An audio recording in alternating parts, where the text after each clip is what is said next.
सब रूप में विराजमान परम पूज्य स्वामी जी महाराज,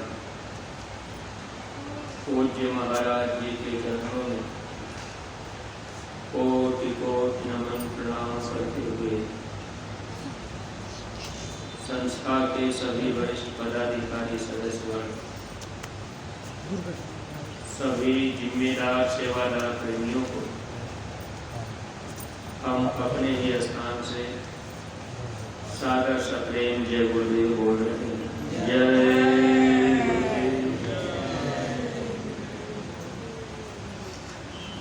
परमार्थी प्रेमी भाई बहनों,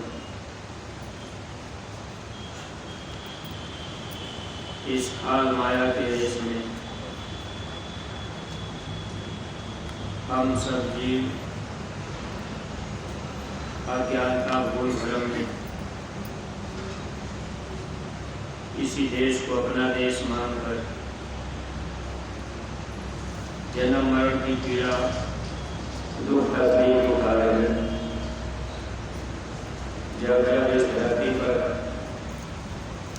संत महात्मा फकीर कहते हैं, महात्मा हम जीवों की भलाई के लिए, सच्चा सुख देने के लिए आप जीवों को अपने सत्संग वचनों से अपने सच्चे मन की याद दिलाते हैं। अगर मानव जीवन में सबको सच्चा सत्संग मिल जाए तो लोगों के बुद्धि में विवेक धीरे धीरे पैदा हो जाए।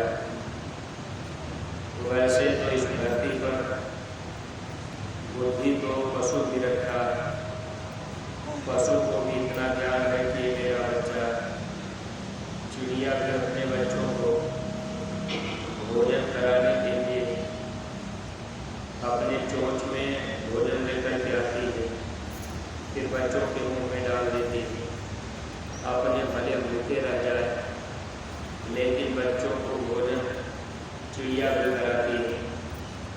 पशु पक्षी भी ये जानकारी रखते हैं कि ये मेरा बच्चा है। मनुष्य शरीर में हम सब जीव आए, मनुष्य शरीर में बुद्धि और विवेक ये दोनों चीजें हम लोगों के पास है, लेकिन विवेक हम लोगों का सो जाता है जब हम आप सत्संग से दूर हो जाते हैं। जब हम आप महात्माओं के सत्संग में आने जाएंगे तो इस बुद्धि में धीरे धीरे विवेक आ जाएगा। जब विवेक हो जाएगा तो मानव जीवन की काम के लिए किया, हम कहाँ से आए, मरने के बाद कहाँ जाना होगा, ये बातें धीरे धीरे हम जीवों की जानकारी में आ जाती है। गुरु महाराज इस धरती पर हम सब जीवों की भलाई के लिए जो परिश्रम स्वामी जी महाराज ने किया, गुरु महाराज के परिश्रम को अगर देखा जाए तो अकेले गुरु महाराज ने हम जीवों के कल्याण के लिए अथक मेहनत गुरु महाराज ने की। गुरु महाराज हम सभी जीवों के भलाई के लिए सबको अपना मानकर निरंतर प्रयास करते रहे। कोई भेदभाव गुरु महाराज ने नहीं रखा। लेकिन परमार्थी प्रेमी भाई बहनों, देखा जाए महापुरुष इतना परिश्रम करते हैं लेकिन सब के सब जीव महापुरुषों की वचन वाणियों को मान नहीं पाते।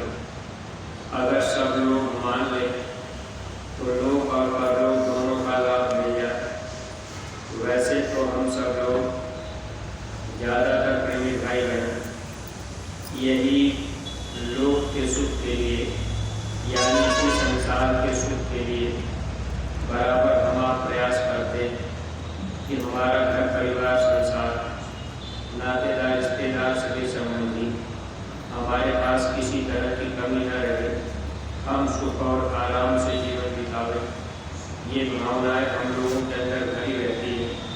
महापुरुष जब आते हैं तो हम जीवों को एक सच्चा रास्ता बता देते हैं और मेहनत और ईमानदारी ये कमाई हम जीवों के लिए संत मत के रास्ते पर बड़ा ही फायदेमंद रहता।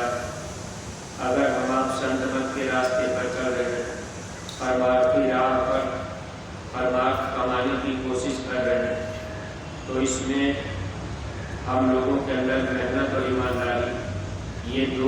चीज़ें जरूरी। स्वामी जी महाराज बहुत पहले जब इशारा किए थे कि आगे जब वक्त नाजुक आएगा तो उसमें बहुत कम जीव बच पाएंगे। गुरु महाराज ने कहा था, बज रहा काल का डंका, कोई बचने न पाएगा, बचेंगे साधु जन कोई जो सत्य से लौ लगाएगा। ऐसे लोगों के लिए गुरु महाराज ने इशारा किया कि जो साधु जन होंगे ऐसे लोगों का बचाव होगा। साधु का मतलब कोई वेशभूषा लाल पीला कपड़ा, कोई जटा तिलक चंदन से नहीं होता। साधु का मतलब ये नहीं कि कोई घर परिवार छोड़ दिया तो साधु बन गए।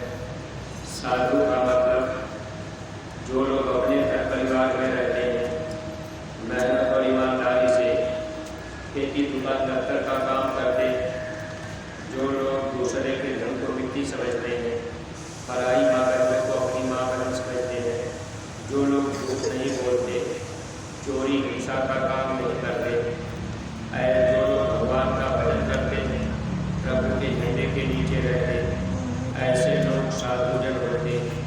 ऐसे लोगों की रक्षा जब जब वो शक्ति आती है ऐसे जीवों की रक्षा करती है।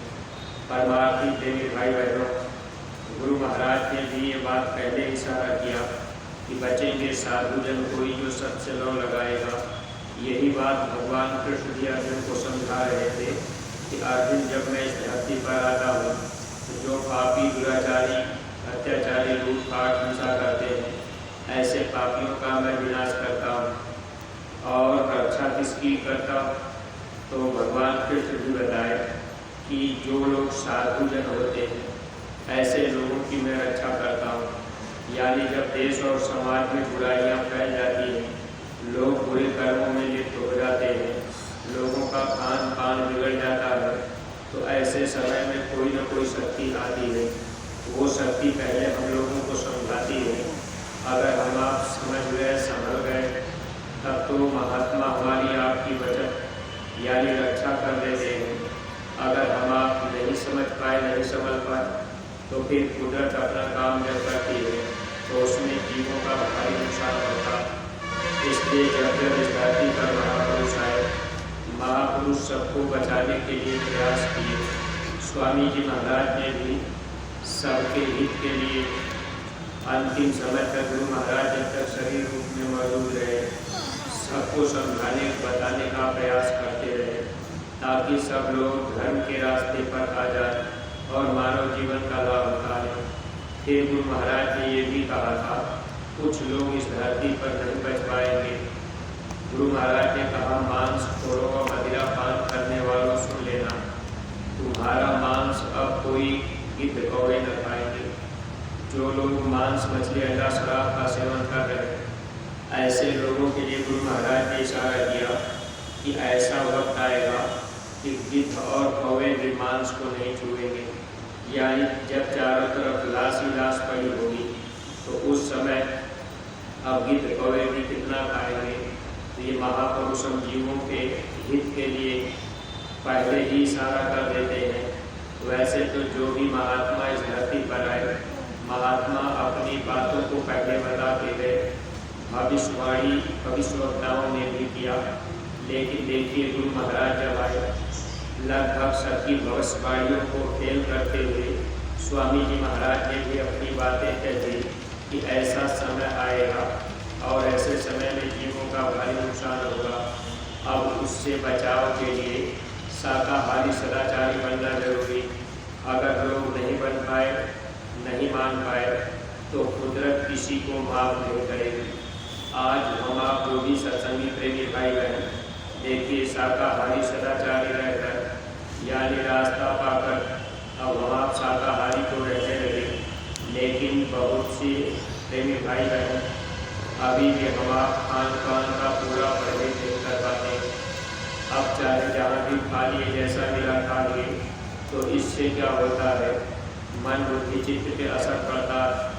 अब जब मन बुद्धि चित्त पे असर पड़ेगा, इसका भारी असर होता है। फिर अंतःकरण गंदा होता है, फिर साधन भजन करने का मन नहीं करता है। इसलिए खान पान के विषय में महापुरुषों ने इशारा किया था कि मेहनत और ईमानदारी की कमाई अगर जीव करके रोटी खाते हैं तो उनको भजन में मदद मिलती है, लाभ मिलता जाता है।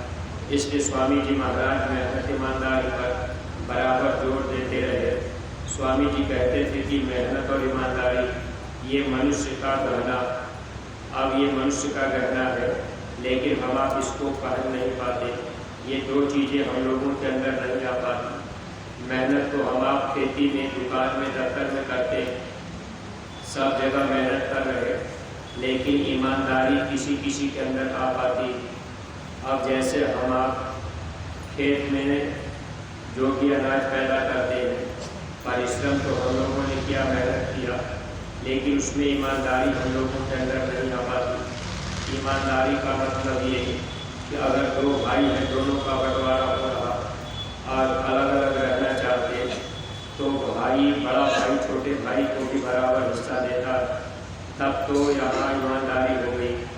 अगर बड़ा भाई ने छोटे को कम दिया और अपने ज़्यादा ले लिया तो यहाँ पर बेईमानी होती है।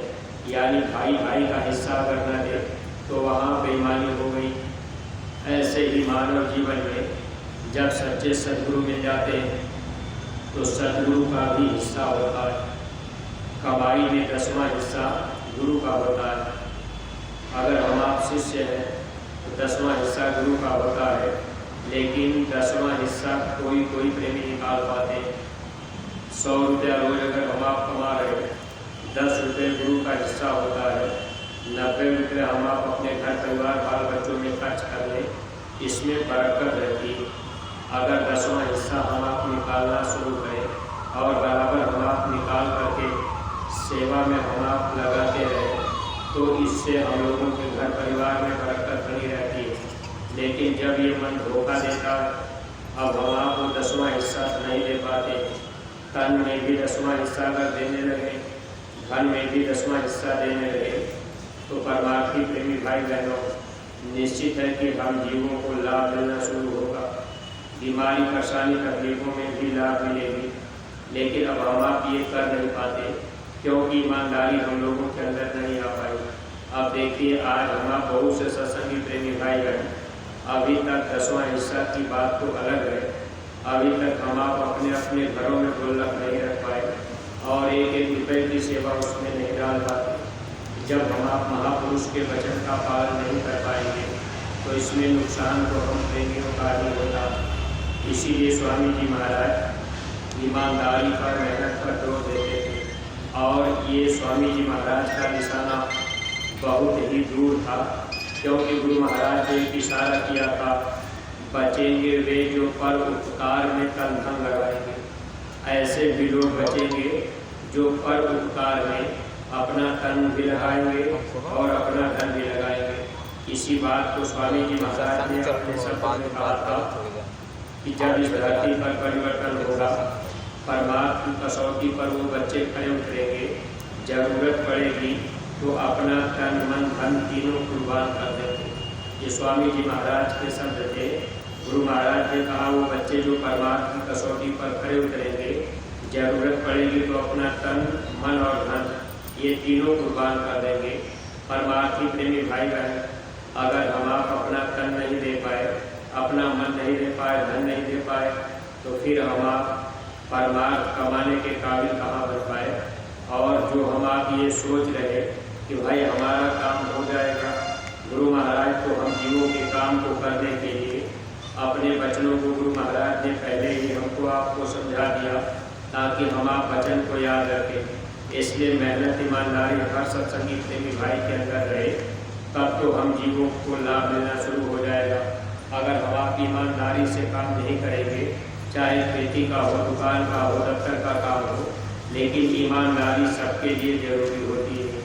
अगर ईमानदारी आ गई, लाभ हमको आपको मिलने लगेगा, दया भी गुरु महाराज के हमको आपको मिलने लगेगी, घर में बरकत भी रहेगी, बीमारी, परेशानी, तकलीफों में भी लाभ मिल जाएगा।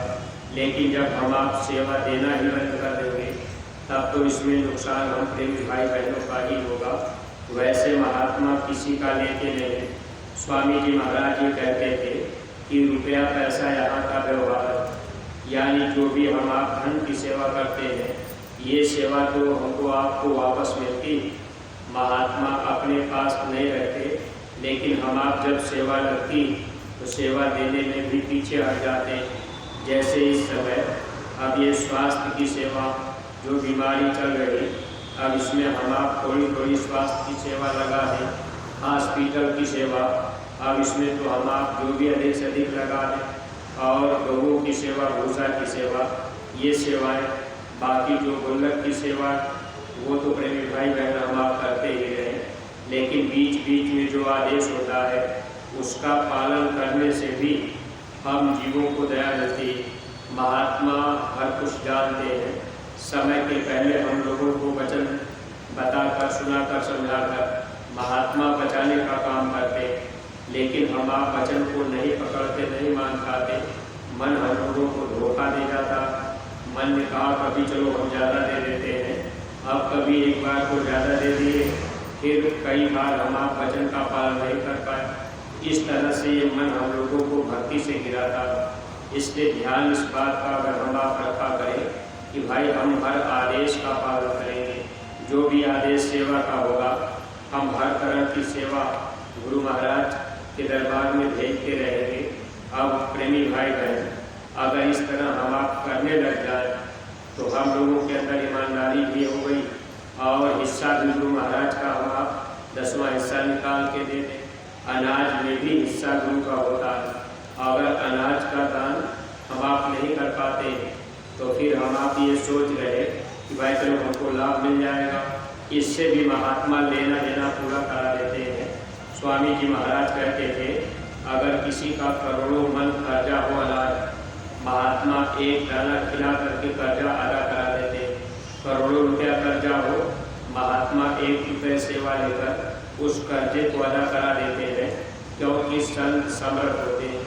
समर्थ महापुरुष जब मिल जाते तो हम जीवों को सच्चा रास्ता भी मिलता और हम जीवों को लाभ देने के लिए सेवा भी महात्मा हमसे आपसे लेते रहते।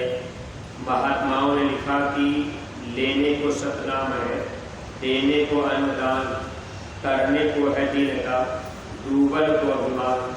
अगर हमको आपको दान करना है तो अनाज का भी दान जरूरी। अगर हम आप अन्न का दान नहीं कर पाए तो हम आप ये सोचेंगे चलो हमारा लेना देना पूरा। इसीलिए हर तरह की बातें जब हम आप पकड़ के रखेंगे और जब कभी गुरु दरबार से कोई आदेश जाए हम आप उसका पालन करें, तब तो हम प्रेमी भाई बहन लाभ कमाते चले जाएंगे और ये जीवन हम लोगों का सार्थक बन जाएगा। और जो भी धन दौलत हम आप अपने घर परिवार में रखते हैं, ये सेवा देने से महात्मा उसको शुद्ध और साफ कर देते हैं। फिर हम आप उसको खाएंगे तो किसी तरह का असर नहीं होगा। मन ने धोखा दिया, हम आप सेवा नहीं दिए, तो इस तरह से जो भी अनाज हम आप अपने घरों में रखते हैं, कहीं लूटपाट करके या कहीं मन ने धोखा दिया, चोरी करके भी सोचे कि रख लिए, अब हम आप सोचेंगे चलो भाई इससे हमारा काम चल जाएगा। ये सब चीज़ें हम लोगों के लिए नुकसानदायक होती हैं। मन छोटी छोटी बातों पर जल्दी ध्यान नहीं देता। एक बार स्वामी जी महाराज का सत्संग में सुना रहे थे कि अगर किसी का सोना भी पड़ा हो तो आप उसको मिट्टी समझना, लेकिन ये बातें हम लोगों के अंदर जल्दी नहीं उतर पाएंगी, क्योंकि अगर कहीं सोना पड़ा है तो मन तो कहेगा भाई इसको रख लेंगे, अगर किसी का होगा कोई मांगेगा तो दे देंगे, नहीं तो फिर अपने काम में लगा लेंगे।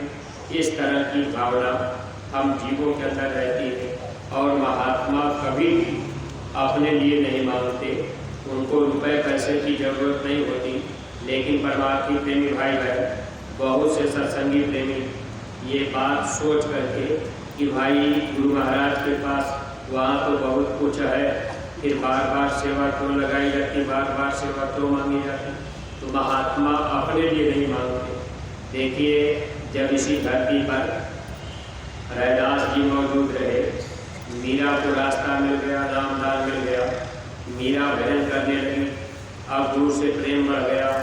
गुरु के हर वचन को मीरा गांव-गांव गली गली यानी चारों तरफ सुनाती थी।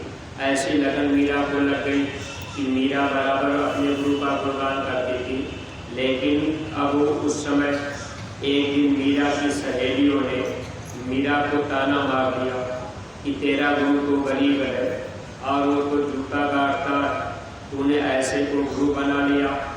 अब गुरु को कोई कुछ कहे तो ये जीव से जल्दी बर्दाश्त नहीं होता। वैसे परमार्थी प्रेमी भाई बहन, हमारी आपकी को निंदा आलोचना करे, हम आप उसको सुन लेते हैं, बर्दाश्त कर लेते हैं, लेकिन गुरु की निंदा नहीं सुनी जाती। अगर न बर्दाश्त हो तो दूर हट जाना चाहिए। ये बात हमेशा ध्यान रखना चाहिए। मीरा से बर्दाश्त नहीं हुआ, सखी सहेलियाँ ताना मार रही थी।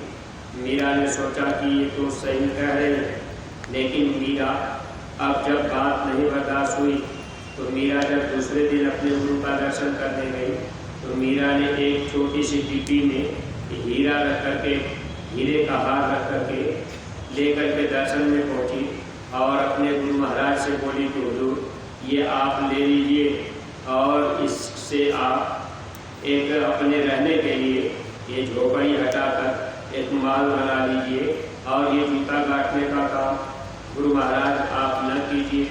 सखी सहेलियाँ ताना मारती है। देखिए रैदास जी उस समय अब महात्मा के लिए तो कोई धन दौलत की कमी नहीं, क्योंकि जब संत सतलोक से आते हैं तो कुबेर का भंडार भी पूरा खुला रहता। अब वो तो खड़े रहते हैं कि चाहे जो भी हमसे आप ले लीजिए, लेकिन महात्मा कभी भी उन चीज़ों में नहीं फंसते, वो तो हमारी आपकी भलाई के लिए ले लेते हैं।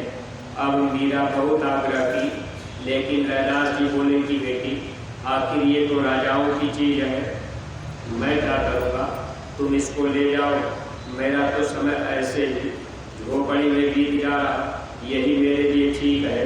लेकिन मीरा कहने लगी गुरु महाराज आप मेरी बात को मान लें या आप इसको रख लें और एक महल बना लेंगे तो ये अच्छा रहेगा। सखी सहेलियाँ ताना मारती है, फिर भी रैदास जी जरा सा घर की तरफ अपना मन नहीं किए। मीरा जाते समय उसी झोपड़ी में हीरे के हार को अब उसने एक जगह रख दिया। वो सोची कि ये रहेगा, गुरु महाराज काम में ले लेंगे। लेकिन परमार्थी प्रेमी भाई बहन, 8 दिन बाद मीरा जब फिर वापस दर्शन करने आई तो देख रही कि वो जैसे मैंने रखा है वैसे ही पड़ा हुआ। तो महात्मा कभी धन दौलत के भूखे नहीं होते। महात्माओं को ये सब चीज़ें नहीं चाहिए, ये तो कंकड़ पत्थर है, लेकिन फिर भी महापुरुष हम जीवों से सेवा लेते और लेने का कारण क्या है? हम जीवों का कल्याण करना और कोई दूसरा कारण नहीं है। हम तो आपको बरकत भी देंगे और इधर हम लोगों को परमार्थी लाभ भी देंगे।